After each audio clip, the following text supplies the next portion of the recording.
而家係港珠澳大橋出發，一定要嚟試下珠海嘅落日飛車，超級推薦。咁我哋食飽之後呢，就嚟到珠海景山公園搭纜車上山。日落前呢，我哋一定要上山啦。咁因為我哋係3點半先到，所以一落車要即刻排隊，差唔多都要排1個鐘。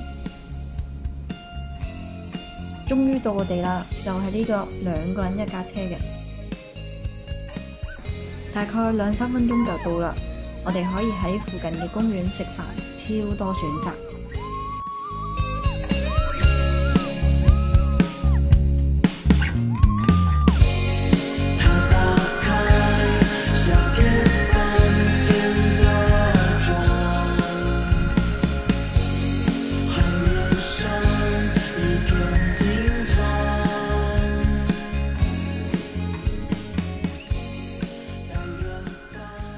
估唔到喺公園都可以見到超多貓咯。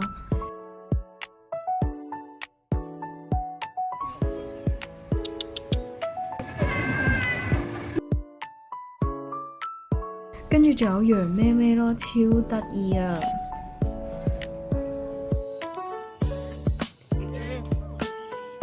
後尾先發現原來呢個時候係佢哋嘅收工時間，但係佢哋一啲都唔想走咯，一直黐住我哋。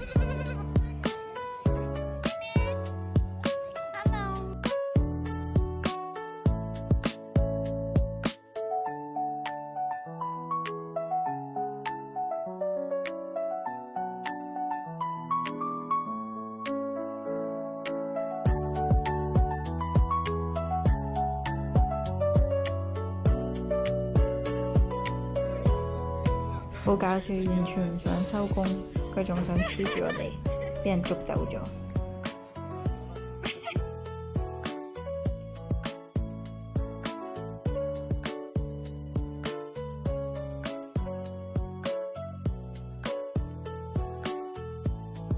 呢度真係超多動物咯，其實佢除咗貓之外，仲有雀仔、鴨仔，仲有鹿。而且佢呢度係完全冇異味嘅咯，所以食飽飯喺呢度散步真係好正。最主要係公園嘅夜景真係超靚。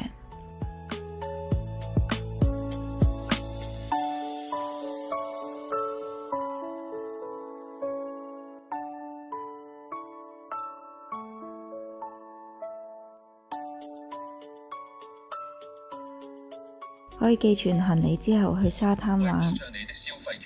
請勿購買流動商販售賣的沙灘玩具。我們1樓客服中心有免費的沙灘玩具租借，謝謝。